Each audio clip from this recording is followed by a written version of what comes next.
Leo hii tuko kwenye kongamano au mdahalo ambao unahusiana masuala ya hedhi salama. Kama wizara najua kuwa masuala ya hedhi salama ni jambo ambalo ni mtambuka,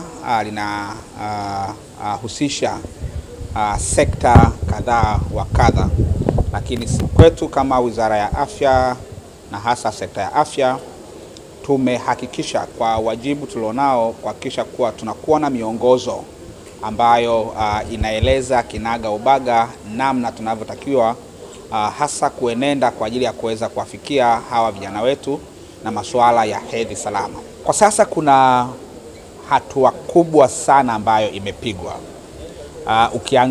Ukienda kwenye shule mbalimbali tulizonazo hata zile za serikali, utaona kuna vyumba maalumu ambavyo vimetengwa kwa ajili ya kuweza kuhakikisha kuwa vijana wetu wanastirika hasa wakiwa kwenye hizo siku zao za hedhi. Lakini kuna kitu kinaitwa capitation kupitia kwa wenzetu Wizara ya Elimu, kupitia kwa Wizara ya Fedha, kuna budget inayoenda kwa kila shule. Kwenye ile budget ya maendeleo ya shule unakuta kuwa kuna kitu kinaitwa capitation. Ndani yake kuna hadi budget ambayo inatumika kwa ajili ya kuweza kusupport ununuzi wa hizo angalau sanitary pads. Katika mdahalo huu wa leo wa kitaifa ni sehemu ya waandaaji wa mdahalo huu tukishirikiana na majukwaa ya Hedhi Salama Tanzania, jukwaa la afya ya uzazi pamoja na jukwaa la elimu Tanzania kwa maana ya TENMET, lakini vile vile wadau wetu wa Pastoral Women Council. Miaka 30 baada ya mkutano wa Beijing, tunaangalia swala la hedhi salama na upatikanaji wa huduma za hedhi salama katika nchi yetu.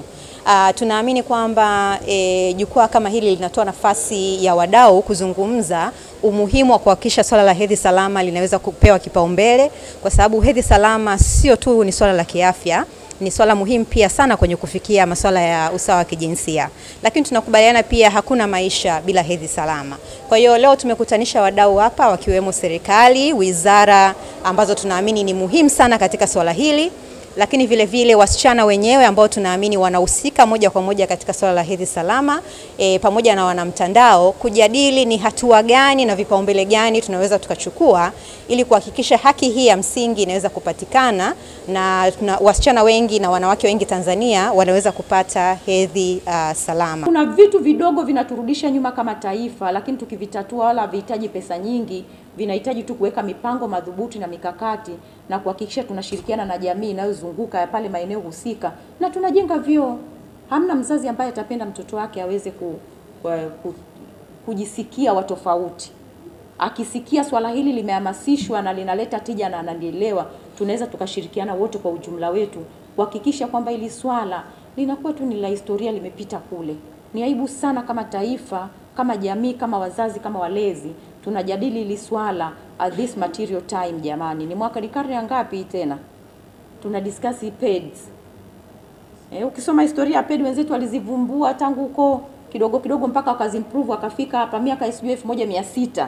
Sisi leo tunaongelea mtoto hajaona hata sura ya pedi. Watu wanatumia udongo na vitu mbalimbali.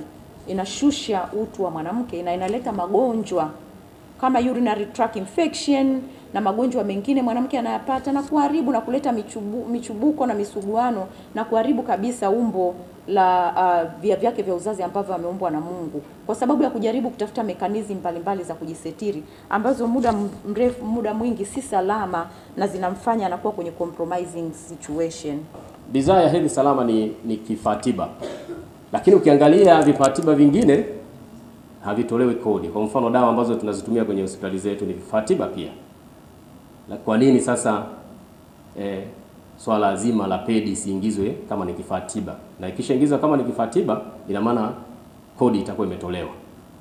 Na ikishatolewa kodi, tunaweza tukumwambia waziri wa afya pia aliweke kwenye orodha ya dawa muhimu. Na ikishakaa kwenye dawa muhimu, maana yake tutaipata kwenye dispensary zetu, kwenye vituo vya afya, na pia ukiwa na bima yako unaweza kupata hiyo pedi kwa kutumia bima. Kwa hiyo ile ni eneo ambalo kama likifanyiwa, ili eneo tunaona kama likiweza kufanyika jinsi tunavyoona tunavyopendekeza, hatutasimama tena kufanya kampeni za pedi bila kodi.